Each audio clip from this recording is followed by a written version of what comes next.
దేవునామానికి మహిమ కలుగును గాక. ఈరోజు మనము సంఖ్యాకాండము 10వ అధ్యాయము 11వ అధ్యాయం చదువుకుందామండి. సంఖ్యాకాండం 10వ అధ్యాయం చదువుతున్నాను, శ్రద్ధగా విందాం. యెహోవా మోషేకు ఇలాగు సెలవిచ్చెను, నీవు 2 వెండి బోరలు చేయించుకొనుము, నకిషీ పనిగా వాటిని చేయింపవలెను. అవి సమాజమును పిలుచుటకును సేనలను తరలించుటకును నీకుండవలెను. ఊదువారు వాటిని ఊదినప్పుడు సమాజము ప్రత్యక్షపు గుడారము యొక్క ద్వారము ఎదుట నీ యొద్దకు కూడి రావలెను. వారు ఒకటే ఊదిన ఎడల ఇశ్రాయేలీయుల సమూహములకు ముఖ్యులైన ప్రధానులు నీ యొద్దకు కూడి రావలెను. మీరు ఆర్భాటముగా ఊదినప్పుడు తూర్పు దిక్కున దిగి ఉన్న సైన్యములు సాగవలెను. మీరు రెండో మారు ఆర్భాటముగా ఊదినప్పుడు దక్షిణ దిక్కున దిగిన సైన్యములు సాగవలెను. వారు ప్రయాణమైపోనప్పుడు ఆర్భాటముగా ఊదవలెను. సమాజమును కూర్చున్నప్పుడు ఊదవలెను గాని ఆర్భాటము చేయవలదు. అహరోను కుమారులైన యాజకులు ఆ బూరలు ఊదవలెను. నిత్యమైన కట్టడను బట్టి అవి మీ వంశముల పరంపరగా మీకు ఉండును.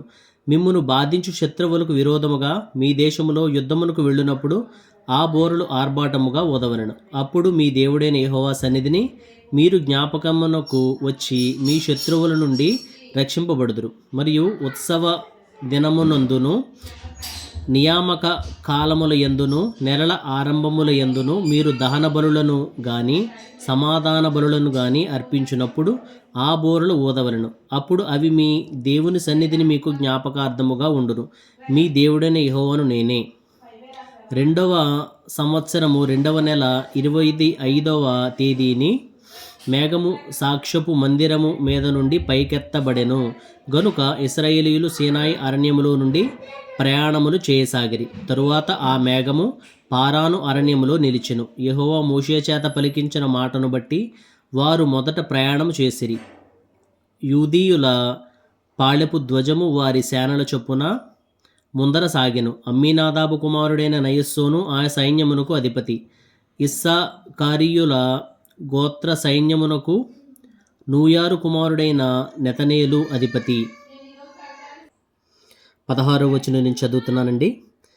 జబూలూనీయుల గోత్ర సైన్యమునకు హేలోను కుమారుడైన ఏలియాబు అధిపతి. మందిరము విప్పబడినప్పుడు గెర్షోనీయులను మెరారీయులను మందిరమును మోయిచూ సాగిరి. రూబేనీయుల పాళెము ధ్వజము వారి సేనల చొప్పున సాగెను. ఆ సైన్యమునకు షెదేయూరు కుమారుడైన ఏలీనూరు అధిపతి. షిమ్యోనీయుల గోత్ర సైన్యమునకు నూరీ షదాయి కుమారుడైన షెలుమీయేలు అధిపతి. గాదీయుల గోత్ర సైన్యమునకు దెయువేలు కుమారుడైన ఏలీయాసాపు అధిపతి. కహాతీయులు పరిశుద్ధమైన వాటిని మోయిచూ సాగిరి. అందరూ వచ్చులోగా వారు మందిరమును నిలువబెట్టిరి. ఎఫ్రాయిమీయుల పాళెపు ధ్వజము వారి సేనల చొప్పున సాగెను. ఆ సైన్యమునకు అమీహూదు కుమారుడైన ఎలీషామా అధిపతి. పెదానూరు కుమారుడైన గమలీయేలు మనష్షీయుల గోత్ర సైన్యమునకు అధిపతి. గిద్యోనీ కుమారుడైన అబీదాను బెన్యామీనీయుల గోత్ర సైన్యమునకు అధిపతి. దానీయుల పాళెపు ధ్వజము సాగెను. అది పాళెములన్నిటిలో వెనుక నుండెను. అమీషదాయి కుమారుడైన అహీయెజరు ఆ సైన్యమునకు అధిపతి. ఒక్రాను కుమారుడైన పగీయలు ఆషేరీయుల గోత్ర సైన్యమునకు అధిపతి. ఏనాను కుమారుడైన అహీరా నఫ్తాలీయుల గోత్ర సైన్యమునకు అధిపతి. ఇశ్రాయేలీయులు ప్రయాణము చేయునప్పుడు తమ తమ సైన్యము చొప్పుననే ప్రయాణమై సాగిరి. మోషే మామయగు మిద్యానీయుడైన రెవూయేలు కుమారుడగు హోబాబుతో మోషే, యెహోవా మాకిచ్చెదనని చెప్పిన స్థలమునకు మేము ప్రయాణమై పోవుచున్నాము, మాతో కూడా రమ్ము, మేము మీకు మేలు చేసేదము. యెహోవా ఇశ్రాయేలీయులకు తాను చేయబోవు మేలును గూర్చి వాగ్దానము చేసిననగా అందుకతడు, నేను రాను, నా దేశమునకును నా వంశస్థుల యొద్దకును వెళ్ళుదునెనెను. అందుకు మోషే, నీవు దయచేసి మమ్మను విడువకుము. ఎట్లనగా ఈ అరణ్యమందు మేము దిగవలసిన స్థలమును నీకు తెలిసి ఉన్నవి. నీవు మాకు కన్నుల వలె ఉందువు. మరియు నీవు మాతో కూడా వచ్చిన ఎడల యెహోవా మాకు ఏ మేలు చేయునో ఆ మేలును బట్టి మేము నీకు మేలు చేయదమనెను. వారు యెహోవా కొండ నుండి 3 దినముల ప్రయాణము చేసిరి. వారికి విశ్రాంతి స్థలము చూచుటకు ఆ 3 దినముల ప్రయాణములలో యెహోవా నిబంధన మందసం వారికి ముందుగా సాగెను. వారు తాము దిగిన స్థలము నుండి సాగినప్పుడు యెహోవా మేఘము పగటివేళ వారి మీద ఉండెను. ఆ మందస్సము సాగినప్పుడు మోషే, యెహోవా, లెమ్ము, నీ శత్రువులు చెదిరిపోదురుగాక, నిన్ను ద్వేషించువారు నీ ఎదుట నుండి పారిపోదురుగాక అనెను. అది నిలిచినప్పుడు అతడు యెహోవా ఇశ్రాయేలు వేవేల మధ్యకు మరలా రమ్మనెను. ఆమెన్. 11వ అధ్యాయం చదువుకుందామండి. జనులు ఆయాసమును గూర్చి సణుగుచుండగా అది యెహోవాకు వినబడెను. యెహోవా దాని వినినప్పుడు ఆయన కోపము రగులుకొనెను. యెహోవా అగ్ని వారిలో రగులుకొని ఆ పాళెములో ఒక కొనను దహింపసాగెను. జనులు మోషేకు మొర్రపెట్టగా మోషే యెహోవాను వేడుకొనినప్పుడు ఆ అగ్ని చల్లారెను. యెహోవా అగ్ని వారిలో రగులుకొనినందున ఆ చోటికి తబేరా అను పేరు పెట్టెను. తబేరా అంటే మంట అని పేరు పెట్టబడెను. తర్వాత 4వ వచనం.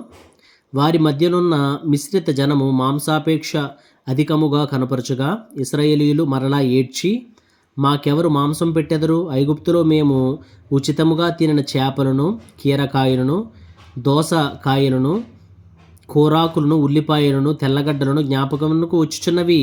ఇప్పుడు మా ప్రాణము సొమ్మసిల్లెను. ఈ మన్నా కాక మా కన్నులు ఎదుట మరేమీ లేదని చెప్పుకొనిరి. ఆ మన్నా కొత్తిమీర గింజల వలె ఉండెను, చూపునకు అది బోళము వలె ఉండెను. జనులు తిరుగుచు దానిని కూర్చుకొని తిరుగుట విసిరి లేక రోట దంచి పెనం మీద కాల్చి రొట్టెలు చేసిరి. దాని రుచి క్రొత్త నూనె రుచి వలె ఉండెను. రాత్రియందు మంచు పాళెం మీద కురిసినప్పుడు ఆ మన్నా దాని వెంటనే పడెను. జనులు తమ తమ కుటుంబముల్లో ఎవరి గుడారపు ద్వారమునొద్ద వారు ఏడవగా మోషే వినెను. యెహోవా కోపము బహుగా రగులుకొనెను. వారు ఏడ్చుట మోషే దృష్టికిని చెడ్డదిగా నుండెను. కాగా మోషే యెహోవాతో ఇట్లనెను, నీవేళ నీ సేవకుని బాధించితివి, నా మీద నీ కటాక్షము రానియక ఈ జనులందరి భారమును నా మీద పెట్టనేలా? నేనే ఈ సర్వమును గర్భమున ధరించితినా? నేనే వీరిని కంటినా? పాలిచ్చి పెంచుడు తండ్రి పసిపిల్లను మోయునట్లు నేను వీరి తండ్రులకు ప్రమాణపూర్వకముగా ఇచ్చిన దేశమునకు వీరిని నీ రొమ్మున ఎత్తుకుని పొమ్మని నాతో చెప్పుచున్నావు. ఈ సమస్త ప్రజలకు ఇచ్చుటకు మాంసము నాకెక్కడిది? వారు నన్ను చూచి ఏడ్చుచు తినుటకు మాకు మాంసమిమ్మని అడుగుచున్నారు. ఈ సమస్త ప్రజలను ఒంటిగా మోయ నా వలన కాదు, అది నేను భరించలేని భారము. నీవు నాకిట్లు చేయదలచినడలా నన్ను చంపుము. నా మీద నీ కటాక్షం వచ్చినట్లా నేను నా బాధను చూడకుండాన్నట్లు నన్ను చంపుము. అప్పుడు యెహోవా మోషేతో ఇట్లనెను, జనులకు పెద్దలనియు అధిపతులనియు నీవెరిగిన ఇశ్రాయేలీయుల పెద్దల్లో నుండి 70 మంది మనుషులు నా యొద్దకు పోగు చేసి ప్రత్యక్షపు గుడారమునకు వారిని తోడుకొని రమ్ము. అక్కడ వారు నీతో కూడా నిలువబడవలను. నేను దిగి అక్కడ నీతో మాట్లాడదను మరియు నీ మీద వచ్చిన ఆత్మలో పాలు వారి మీద ఉంచెదను. ఈ జనుల భారమును నీ ఒంటిగా మోయకుండునట్లు వారు దానిలో ఒక పాలు నీతో కూడా భరింపవలెను.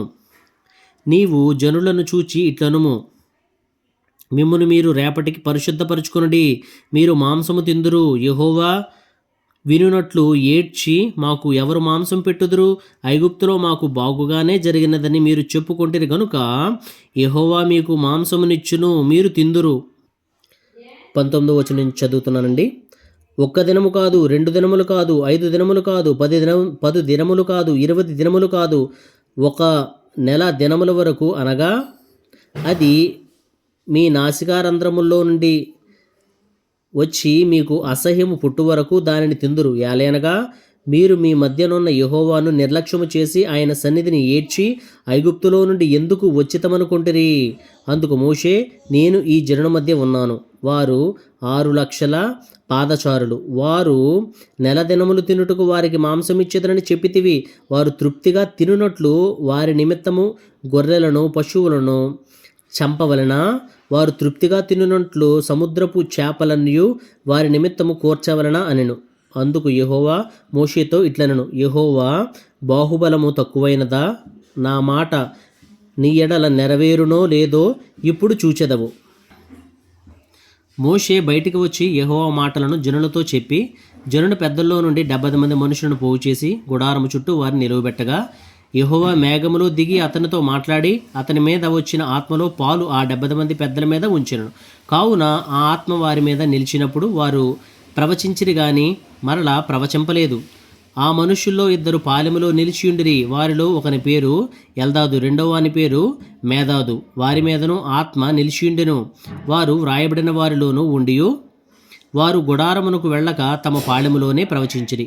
అప్పుడు ఒక యవ్వనుడు మోషే యొద్దకు పరిగెత్తి వచ్చి, ఎల్దాదు మేదాదులు పాళెములో ప్రవచించుచున్నారని చెప్పగా, మోషే ఏర్పరచుకొనిన వారిలో నూను కుమారుడును మోషేకు పరిచారకుడునైన యెహోషువ, మోషే నా ప్రభువా, వారిని నిషేధింపుమని చెప్పాను. అందుకు మోషే, నా నిమిత్తము నీకు రోషము వచ్చిన యెహోవా ప్రజలందరూ ప్రవక్తలగునట్లు యెహోవా తన ఆత్మను వారి మీద ఉంచునుగాక అని అతనితో చెప్పెను అనెను. అప్పుడు మోషేయు ఇశ్రాయేలీయుల పెద్దలను పాళెములోనికి వెళ్ళిరి. తరువాత యెహోవా సన్నిధి నుండి ఒక గాలి బయలుదేరి సముద్రము నుండి పూరేళ్లను రప్పించి పాళెము చుట్టూ ఈ ప్రక్కను ఆ ప్రక్కను దిన ప్రయాణమంత దూరం వరకు భూమి మీద 2 మూరల ఎత్తున వాటిని పడజేసెను. 32వ వచనం నుంచి చదువుతున్నానండి. కావున జనులు ఆ దినమంతయు ఆ రాత్రి అంతయు మరుసటి దినమంతయు లేచి ఆ పూరేళ్లను కూర్చుకొని చుండిరి. తక్కువ కూర్చుకొనిన వాడు 100 తూములను కూర్చుకొనెను. తరువాత వారు తమ కొరకు పాళెము చుట్టూ వాటిని పరచిరి. ఆ మాంసం ఇంకా వారి పండ్ల సందున ఉండగానే అది నమలక మునిపే యెహోవా కోపం జనుల మీద రగులుకొనెను. యెహోవా తెగులు చేత వారిని బహుగా బాధించెను. మాంసాపేక్ష గల వారిని జనులు అక్కడ పాతిపెట్టినందున ఆ స్థలమునకు కిబ్రోతు హత్తావా మీద ఒకటని అంకేసుంది. అంటే దానికి దురాశ అని పేరు రాసుంది అని పేరు పెట్టబడెను. జనులు కిబ్రోతు హత్తావా నుండి హజేరోతుకు ప్రయాణమైపోయి హజేరోతులో దిగిరి. ఆమెన్. ఇక్కడ 11వ అధ్యాయము 23వ వచనం ఒకసారి చదువుకుందాం. అందుకు యెహోవా మోషేతో ఇట్లనెను, యెహోవా బాహుబలము తక్కువైనదా? నా మాట నీ ఎడల నెరవేరునో లేదో ఇప్పుడు చూచెదవు. అవునండి, మన దేవుని బాహుబలం తక్కువైందా చెప్పండి? చాలా ఎక్కువైంది. ఆయన అసాధ్యాన్ని సుసాధ్యం చేసే దేవుడు. అసాధ్యాన్ని సాధ్యం చేయగలిగిన దేవుడు మన జీవితంలో. మనకి ఎన్ని ఇరుకులు, ఇబ్బందులు, శోధనలు, సమస్యలు, పోరాటాలు, వ్యతిరేకతలు వచ్చినా సరే ఆయన వాటన్నిటినీ కూడా మనకు అనుకూలంగా మార్చగల దేవుడు. ఎప్పుడు ఇవన్నీ మన జీవితంలో జరుగుతాయి, అసాధ్యం సుసాధ్యం అవుతుంది అని అంటే మనం ఆయన్ని నమ్మాలి, విశ్వసించాలి, మనం ఆయనలో నడుచుకోవాలి. అప్పుడు ఏమవుతుందంటే కనుక మన జీవిత పయనంలో ఈ యొక్క నావ లాంటి మన జీవితంలో సముద్రం అనేటువంటి ఈ యొక్క లోకంలో నావ వంటి మన జీవితంలో దేవుడు ఏం చేస్తాడంటే కనుక మరి విజయాన్ని కలగచేస్తాడు. చక్కగా నావ ఎలాగైతే ఈ ఒడ్డు నుంచి ఆ ఒడ్డుకి చేరుతుందో అలాగే మనం కూడా ఈ యొక్క భూలోకం నుంచి పరలోక రాజ్యం అనేటువంటి మరి ప్రదేశానికి మనం చక్కగా మనం చేరుకోగలం. దేవుడు అసాధ్యాన్ని సుసాధ్యం చేయగల దేవుడు. మరి ఇటు విధంగా మనం దేవుడి మీద విశ్వాసం ఉంచుదాం. ఆమెన్. మరి ఈ యొక్క ఛానల్ని మీరు సబ్స్క్రైబ్ చేసుకోండి, లైక్ చేయండి, షేర్ చేయండి, కామెంట్ చేయడం మర్చిపోకండి. దేవుడు మేము నమ్మకంగా దీవించును గాక. ఆమెన్.